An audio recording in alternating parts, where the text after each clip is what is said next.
తాకట్లో ఉన్న మీ బంగారాన్ని విడిపించి ఆ రోజు ఆన్లైన్ రేటుకి కొంటాం. Sharma gold company. నమస్కారం, సుమన్ టీవీకి స్వాగతం. నేను మానస.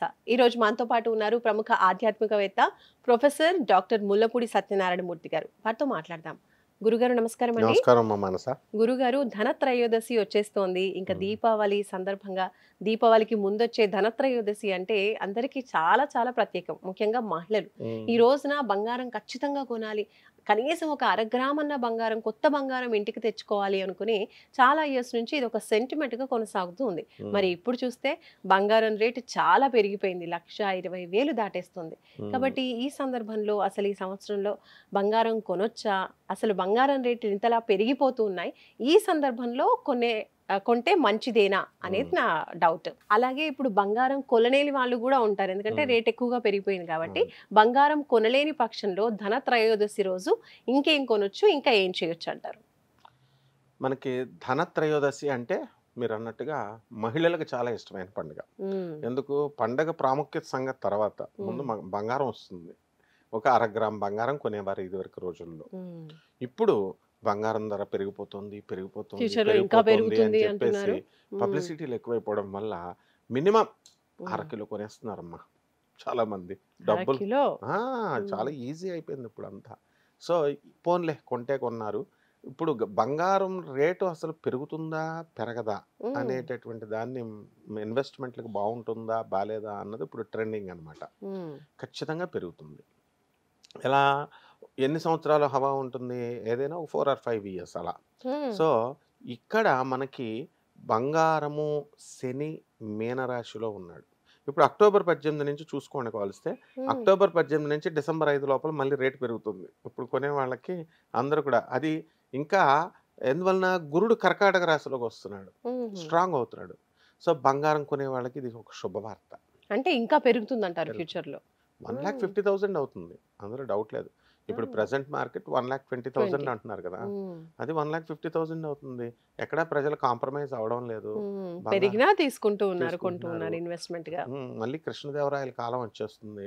చక్కగా కృష్ణదేవరాయల కాలంలో మనం మణులు, బంగారము ఇవన్నీ కూడా వేసుకొని అమ్మేవారు, మార్కెట్ లో అమ్మేవాళ్ళంట, కూరగాయలు అమ్మినట్టుగా అమ్మేవాళ్ళని విన్నాను. వస్తు మార్పిడి అంటే మనం వచ్చిన తర్వాత మన దగ్గర ఉన్నటువంటి వస్తువు అవతల వాళ్ళకి ఇచ్చి బంగారం ఇచ్చేస్తాం.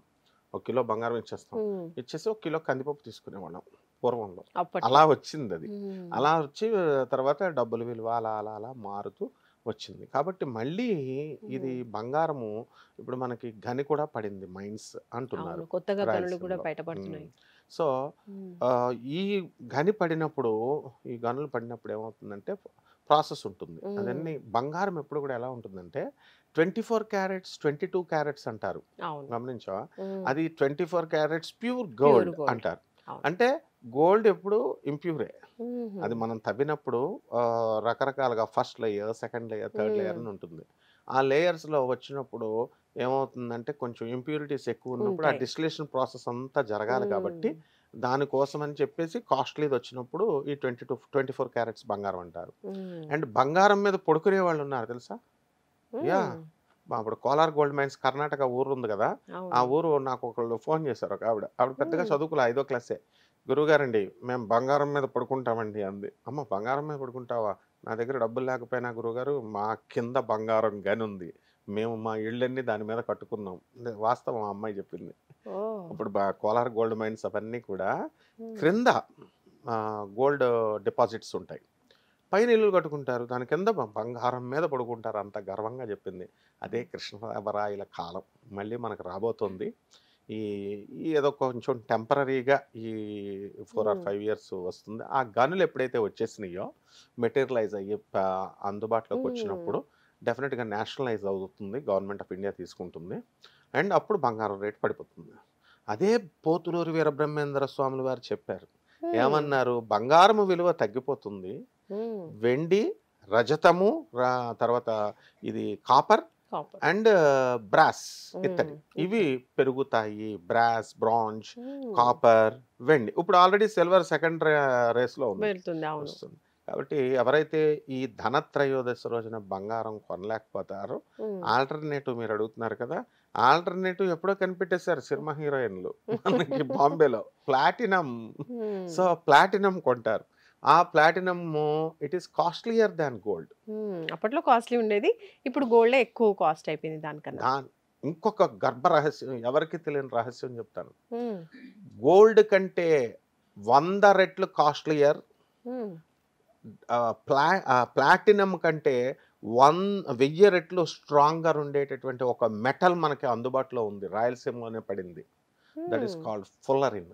FULLERIN, ఫుల్లరిన్ అని గూగుల్ చేస్తే వస్తుంది. ఉమ్, అది బంగారం కంటే చాలా ఖరీదైంది, 100 రెట్లు. అండ్ ఈ యొక్క ఈ దీని మీద ఆ, డబ్బు స్ట్రెంగ్త్లో డైమండ్ లాగా ఉమ్, ప్లాటినం కంటే చాలా గట్టిది. బంగారం విరిస్తే విరిగిపోద్ది, అవును. ఫుల్లరిన్ విరగదు.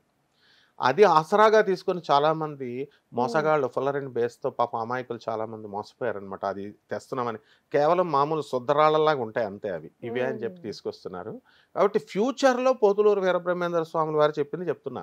ఉమ్, బంగారం ఎందుకు పడిపోద్ది అన్నారంటే ఇటువంటి మెటల్స్ పైకి వస్తాయి పైకి అని చెప్పడం. ఉమ్, కాబట్టి ఇప్పుడు ప్రజెంట్గా ఇప్పుడు బంగారం కొనుక్కునే వాళ్ళు దర్జాగా కొనుక్కోవచ్చు. ఉమ్, ఇదివరకు ల్యాండ్ల మీద డిపాజిట్ ఇన్వెస్ట్ చేసేవారు, చేసేవాళ్ళు. ఇన్వెస్ట్ చేశారు, అవును. బాగుపడ్డారు. ఉమ్, లారీల డబ్బమ్మ ఫైనాన్షియల్ సిటీలో అమ్మితే ల్యాండ్స్ ఉమ్, అలా అంత భూమాత అంత ఇచ్చేసింది. వాళ్ళకి. వీళ్ళకి డబ్బు ఏం చేసుకోవాలో తెలియలేదన్నమాట. అట్లాగే ఇప్పుడు ఈ బంగారం మీద ఇన్వెస్ట్ చేసుకునేటటువంటి వాళ్ళకి కూడా ఉమ్, అంతే. అయితే ప్రతిదానికి పాజిటివ్ నెగిటివ్ ఉంటుంది కదా, మరి అవును, రిస్క్ ఫ్యాక్టర్ అని ఇస్తాం కదా. అవును. బంగారం కొనుక్కోండి, కానీ ఉమ్, 2 రిస్క్ ఫ్యాక్టర్స్ ఉన్నాయి. ఉమ్, ఒకటి గవర్నమెంట్ ఇన్కమ్ ట్యాక్స్ వచ్చి తీసుకెళ్ళిపోద్ది, ఉమ్, లేదా రెండవది దొంగలు వచ్చి తీసుకుపోతారు. ఇది రిస్క్ ఫ్యాక్టర్స్ కూడా చూసుకోవాలి మరి కొనే ముందు.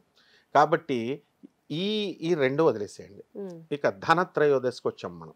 ధనత్రయోదశి రోజున ఉమ్, శాస్త్రంలో పురాణంలో చెప్పబడి ఉంది ఉమ్, ఏమని, క్షీరాబ్ది తనయి అయినటువంటి ఆ జగన్మాత మహాలక్ష్మి తల్లి పుట్టినరోజు. పుట్టినరోజు ఆ రోజు ధనత్రయోదశి. ఉమ్, క్షీరసాగర మదనం చేస్తుంటే ఉమ్, మరి ఉత్తి అన్ని మహాలక్ష్మి వచ్చేస్తే అందరూ నాకు కావాలంటారు. అవును. ఫస్ట్ విషాం, ఆ ఉమ్, తర్వాత ఈ యొక్క కామవృక్షము, కల్పవృక్షము, కామధేనువు ఇవన్నీ వచ్చేసినాయి కదా. అవును. వచ్చేసిన తర్వాత లక్ష్మీదేవి నీడ, లక్ష్మీదేవి సోదరి అయినటువంటి జ్యేష్ఠాదేవి కూడా ఈ జ్యేష్ఠాదేవి. రోజే పుట్టింది. ఉమ్, కాబట్టి వీళ్ళిద్దరు పుట్టిన రోజుని ఉమ్, మనము ఈ ధనత్రయోదశి అంటాము. అందువలన వీళ్ళు ఏమంటున్నారంటే ధనత్రయోదశి రోజున బంగారము కొనుక్కోండి అని చెప్పి విష్ణు పురాణము ఇవన్నీ కూడా చెప్తున్నాయని చెప్తున్నారు. రేట్లు కూడా బాగా పెరిగినాయి. మనం ఇప్పుడు కొనొద్దు అన్నా సరే ఇంకా వినరు. ఆపరు, కొనేస్తారు జనం. ఉమ్, ఎక్సైటెడ్ స్టేజ్కి వచ్చేసింది. ఉమ్, ఇకపోతే బంగారం కొనడాలు నియమాలు బాగానే ఉన్నాయి. ఇంట్లో బంగారం ఉన్నప్పుడు కొన్ని నియమాలు కూడా పాటించాలమ్మా. ఉమ్, ఇది చాలా మంది తెలియదు. తెలియదు ఏంటనే ఎందువలన సాక్షాత్ లక్ష్మీ స్వరూపం బంగారం. ఇల్లు డైలీ నీట్గా పెట్టుకోవాలా. ఎలాగైతే కలశం పెట్టుకుని అఖండ దీపం పెట్టుకుంటే దేవీ నవరాత్రుల్లో 9 రోజులు మనం పూజ చేసేటప్పుడు ఎంత నిష్టగా ఉంటామో మరి బంగారం కొంటే కూడా అంతే. అందుకని ఏమన్నారంటే ఈ అంగుష్ట పరిమాణం కంటే చిన్న సైజు కొనుక్కోమన్నారు. దేన్ని, విగ్రహాన్ని. దేవుడికి మనం పెట్టేటప్పుడు ఏ మెటల్ అయినా ఏదైనా నైవేద్యం పెడతాము. శాస్త్రం మనం 1.5 feet 2 feet ఇప్పుడు పెట్టితే నైవేద్యం పెట్టాలి. అందువలన మహాలక్ష్మి తల్లి స్వరూపము కాబట్టి కనకదుర్గ ఆమె, కనక హేమదుర్గ అంటాం. హేమం అంటే బంగారం. కాబట్టి అమ్మవారు ఇంట్లో ఉందనేటటువంటి స్పృహతో ఉంటూ ఆ బంగారాన్ని గౌరవిస్తూ ఆ మహాలక్ష్మి తల్లిని ఆరాధన చేసుకున్నప్పుడు మనం వీలున్నంత కొరకు, మరీ కఠినంగా నియమాలు చేయలేము, వీలున్న నియమాలు కనుక వీళ్ళు ధనత్రయోదశి రోజున పాటిస్తే కనుక తప్పకుండా ఈ యొక్క బంగారము రేటు పెరగడమే కాదు, బంగారం వల్ల కూడా మోక్షం వస్తుంది. బంగారం వల్ల హాని కూడా ఉంది. నాగార్జున కొండ, ఆచార్య నాగార్జునుడు అందరికీ తెలుసు కదా, మన గౌతమ బుద్ధుడిలాగా, గుంటూరు దగ్గర అమరావతి. ఆయన ఏం చేశాడంటే ఈ మొత్తము ప్రపంచాన్నంతటినీ కూడా నేను మార్చేస్తాను, బంగారు కొండగా మార్చేస్తాను అని చెప్పేసి ఆయన ట్రై చేశాడు. ట్రై చేస్తే నిజంగానే మార్చొచ్చు మనం. ఎలాగా, పరశువేది ఉంది. పరశువేది వెళ్ళి ఐరన్ అలా ముట్టుకుంటే అది బంగారం అయిపోతుంది. అదే గురు చరిత్రలో నృసింహ సరస్వతి స్వాముల వారు చిన్నప్పుడు చేశారు. అతను పిల్లాడికి మాటలు రావడం లేదని తల్లిదండ్రులు బాధపడుతుంటే ఆ ఇనప ముక్కల్ని అక్కడ పక్కన ఉన్నదాన్ని ఇలా ముట్టుకుంటాడు. అబ్బాయి బంగారం అయిపోతుంది. వాళ్ళ తండ్రి ఏంటి ఏదో మామూలుగా అయిందని 3-4 కడ్డీలు ఇచ్చి టెస్ట్ చేస్తారు. ఎంత పట్టుకుంటే అంత బంగారం అయిపోద్ది. ఇదే పరశువేది విద్య. కాబట్టి నాగార్జునుడు అలా బంగారం చేసేస్తే ప్రజలందరికీ ఇచ్చేస్తానంటే శ్రీ మహావిష్ణువు ఒప్పుకోవాలి. పని బద్ధకస్తులు అవుతారు. కాబట్టి కష్టపడాలా, ఏ పూటకా పూట తెచ్చుకోవాలా, అంతేకాని అక్యుములేషన్ చేస్తే నేను ఊరుకోను అని చెప్పి శిరస్సు తీసేశాడు. నాగార్జునుడినే, ఆచార్య నాగార్జునుడి శిరస్సును లేపేశాడు. రెండవది, ఇది మొదటి మనకు తెలిసిన కథ. రెండవ పురాణ కథ, శ్రీకృష్ణుడు ఆ సత్యభామ తండ్రి, ఆయన పేరేంటి, సత్రాజిత్తు. ఆయన తపస్సు చేస్తే సూర్యభగవానుడికి రోజుకి ఎన్నో బారువులు ఇచ్చేటటువంటి బంగారాన్ని ఇస్తుంటే ఆ మణిని తీసుకుంటే బంగారం ఇచ్చేస్తుంది. అది శమంతకమణి. ఆ మణిని నాకు ఇచ్చే అని అడిగాడు పాపం కృష్ణుడు. రాజు దగ్గర ఉంటే నేను అందరికి ఇస్తాను, పేదవాళ్ళకి, నీ దగ్గర ఎందుకని. కృష్ణుడు అడగడం వేరు, నాగార్జునుడు అడగడం వేరు. కృష్ణుడు పరమాత్మ కాబట్టి ఆయనకి తెలిసి ఎలా జనాలను ఎలా చేయాలా. నాగార్జునుడు మామూలు జీవి, ఆయన చేయకూడదు. అంటే ఎవరు చేసే డ్యూటీ వాళ్ళు చేయాలి. అందుకని కృష్ణ పరమాత్మకు నింద తెచ్చిందా లేదా, ఇదే బంగారం. అందువలన ఆ శ్రీకృష్ణుడే దొంగిలించాడు అని చెప్పేసి ఆయన మీద రావడం. అంటే బంగారం ఉంటే ఇది ఒక ప్రమాదం అన్నమాట. ఇన్వెస్ట్మెంట్ అని జనాలను రెచ్చగొట్టేస్తున్నారు, అందరూ కొనేస్తున్నారు. బట్ బంగారము ఎలా ఉంటుందంటే, అసలే జాయింట్ ఫ్యామిలీస్ తక్కువైపోయినాయి. ఈ జాయింట్ ఫ్యామిలీస్ తక్కువైపోయినప్పుడు వచ్చే ప్రాక్టికల్ ప్రాబ్లం చెప్తున్నాను. సింగిల్ ప్రాబ్లం, ఇంట్లో ఎవరు ఉండరు, ఎవరో ఒకళ్ళ ఇంట్లో ఉన్న మనమరాలు తల్లి అమ్మమ్మ ఉంటారమ్మా. మనవరాలు తల్లి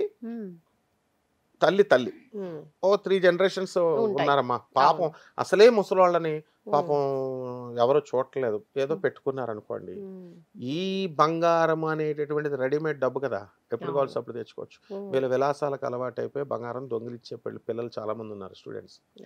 తీసిస్తే ఆ ముసల వాళ్ళ మీదకి వెళ్ళిపోతుంది. దానివల్ల కుటుంబం విచ్ఛిన్నం అవడానికి కూడా, ఆ మనస్పర్ధలు రావడానికి కూడా అవకాశాలు ఉంటాయి. బట్ ఇవన్నీ దృష్టిలో పెట్టుకొని, అలాగే వరలక్ష్మి వ్రతాలు చేసేటప్పుడు వీళ్ళు ఏం చేస్తున్నారంటే బంగారంతో అలంకరించాలని బంగారపు ఆభరణాలు అక్కడ వేసేస్తున్నారు. వాయినాలు ఇస్తున్నామని చెప్పి పిలుస్తున్నారు కదా. పిలుస్తుంటే ఆ వాయినాలు ఇచ్చేటటువంటి వాళ్ళు ఎవరి మీదకైనా రావచ్చు ఆ బంగారం, లేదా పని మనిషి సింపుల్గా ఆమె మీద కన్నా రావచ్చు. బంగారంతో ఇది కూడా ఉంది కాబట్టి చాలా జాగ్రత్తగా చేసుకోవాలి. ఇది ధనత్రయోదశిలో మనం బంగారం కొనుక్కోవచ్చు, తప్పేం లేదు. దాన్ని లక్ష్మీదేవి పుట్టినరోజు అమ్మ ఈరోజు, కాబట్టి తప్పకుండా కొనుక్కున్నా మంచిది. రైట్, ధన్యవాదాలు గురుగారు. నమస్కారం. ధన్యవాదాలమ్మా. చూసారు కదండి, ధనత్రయోదశి రోజు అంటే స్వయాన సాక్షాత్ లక్ష్మీదేవి పుట్టినరోజు కాబట్టి చక్కగా ఆ రోజు ధనత్రయోదశి రోజు బంగారం కొనుక్కున్నా మంచిదే. కొనుక్కోనప్పుడు అంటే ఇతర లోహాలు వైపు కూడా చూడొచ్చు, ఏవి తీసుకోవచ్చు ఏంటి అనేది కూడా గురుగారు మనకు తెలియజేశారు. కాబట్టి తప్పకుండా ఈ ధనత్రయోదశి రోజు ముఖ్యంగా వస్తువులనే కాదు, కొన్న వస్తువుల్ని భద్రంగా దాచుకోవడంతో పాటు దైవారాధన చేసుకోవడం కూడా, లక్ష్మీదేవిని యొక్క కటాక్షం కోరుకుంటూ పూజించుకోవడం కూడా చాలా మంచిది అని గురుగారు తెలియజేస్తున్నారు. చూస్తూనే ఉండండి సుమన్ టీవీ. నమస్కారం.